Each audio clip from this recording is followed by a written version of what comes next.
নির্বাচন বিলম্বিত হওয়ার একটিও কারণ নাই, আপনার সামনে যুক্তি নাই কেন আপনি ডিসেম্বরের বাইরে যে নির্বাচন দিবেন সেটার পক্ষে একটিও যুক্তি নাই।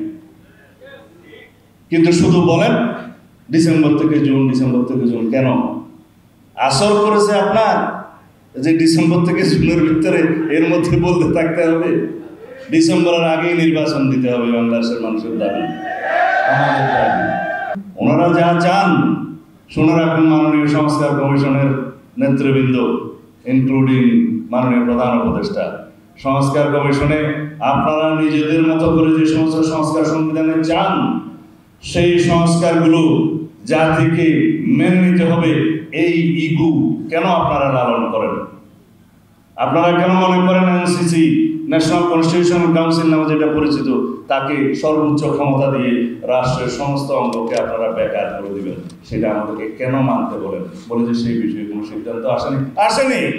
আমরা আমাদের কথা বলেছি যে এনসিসি একটি নির্বাচিত বিষয় এবং তাদের হাতে রাষ্ট্রের সমস্ত অঙ্গের ক্ষমতা কোনো একটা সময়ে যখন সংসদ থাকবে না সেই সময়ে তারা যখন এক্সারসাইজ করবে, তাকে চারজন, তার মধ্যে প্রেসিডেন্ট একটু ইনডাইরেক্টলি নির্বাচিত, বাকি সবই নির্বাচিত, তাদের কাছে আপনি পুরো রাষ্ট্রের জিম্মা দিয়ে দেবেন।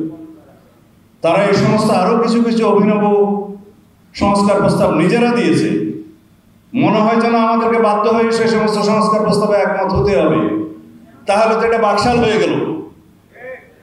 যদি সংস্কারের সমস্ত প্রস্তাবের মধ্যে আমরা একমত হওয়ার জন্য আপনারা কন্টিনিউয়াসলি পার্সু করতে থাকেন এবং ব্লেম দিতে থাকেন যে এখনো পর্যন্ত এই বিষয়ে ঐক্যমত হয়নি।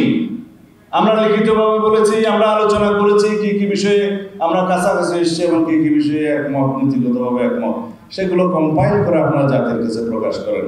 আগামী 2 তারিখ আবার ডেকেছে আমাদের মাননীয় প্রধান উপদেষ্টা।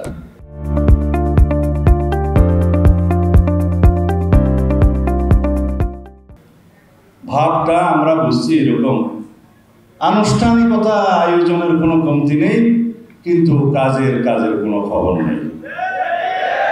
আবার ডেকেছেন 2 তারিখে যে দ্বিতীয় পর্বের আলোচনার আবার শুভ উদ্বোধন হবে।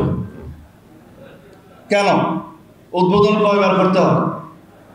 আমি এখানে আরেকটা অনুষ্ঠানে এসেছিলাম, আমাদের একজন লেখক তিনি দেশনেত্রী বেগম খালেদা জিয়ার উপর একটি কিতাব লিখেছিলেন প্রামাণ্য, সেইটার 4th কি 5ম এডিশনের আবার পুনরায় শুভ উদ্বোধনীতে এসেছিলাম। সেই রকম এই সংস্কার নিয়ে আবার কতবার উদ্বোধন করবেন? প্রথম পর্যায়ের একবার উদ্বোধন করেছেন আলোচনা, দ্বিতীয় পর্যায়ে আবার উদ্বোধন করবেন, তৃতীয় পর্যায়ে গিয়ে আবার আপনারা এটা একত্রিত করবেন। এইভাবে আপনারা আমাদেরকে সংস্কারের কলা দেখাচ্ছেন। সংস্কার হবে, সংস্কার আমাদের প্রধানতম এজেন্ডা। তার চাইতেও বেশি জোরে বিচার হবে ফেসিবাদীদের বিরুদ্ধে, যারা মানবতা বিরোধী অপরাধে জড়িত ছিল। সবাইকে কাঠগড়ায় নিয়ে আসা হবে আমাদের সর্বোচ্চ এজেন্ডা। কিন্তু নির্বাচন বাংলাদেশের মানুষকে এই ডিসেম্বরের মধ্যে দিবেন বলে যে আপনি আশ্বস্ত করেছিলেন আমাদের সামনে, পরবর্তীতে আপনি সরে গেলেন, সেটা ঠিক করেন না। নির্বাচন বিলম্বিত হওয়ার একটিও কারণ নাই, আপনার সামনে যুক্তি নাই কেন আপনি ডিসেম্বরের বাইরে যে নির্বাচন দিবেন সেটার পক্ষে একটিও যুক্তি নাই। কিন্তু শুধু বলেন ডিসেম্বর থেকে জুন, ডিসেম্বর থেকে জুন। কেন আসর করেছে আপনার যে ডিসেম্বর থেকে জুনের ভিতরে এর মধ্যে বলতে থাকতে হবে?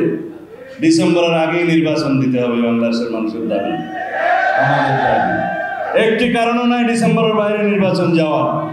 সংস্কার এবং নির্বাচন চলমান প্রক্রিয়া, যারাই রাষ্ট্র ক্ষমতা আসুক তারা প্রতিশ্রুত সেই সংস্কার এবং বিচার চালিয়ে নিয়ে যাবে। এটা বিচার বিভাগের স্বাধীন বিচার বিভাগের এখতিয়ার, তারা তাদের মতো স্বাধীনভাবে বিচার পরিচালনা করবে, বিচার কার্য, আমরা শুধু সহায়তা করব।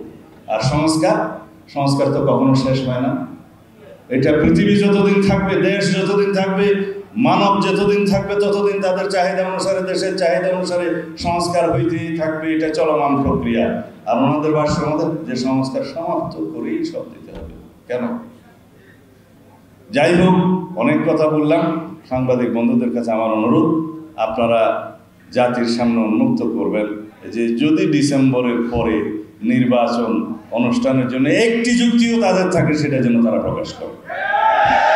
ধন্যবাদ আপনাদের সবাইকে আমার দীর্ঘ বক্তব্য শোনার জন্য। খোদা হাফেজ। বাংলাদেশ জিন্দাবাদ। বাংলাদেশ জাতীয়তাবাদী কৃষক দল জিন্দাবাদ। শহীদ জিয়া মরহুম বেগম খালেদা জিয়া জিন্দাবাদ। আমাদের গণতান্ত্রিক সংগ্রামের, গণতন্ত্রের রক্ষা কবচ জনাব তারেক রহমান জিন্দাবাদ।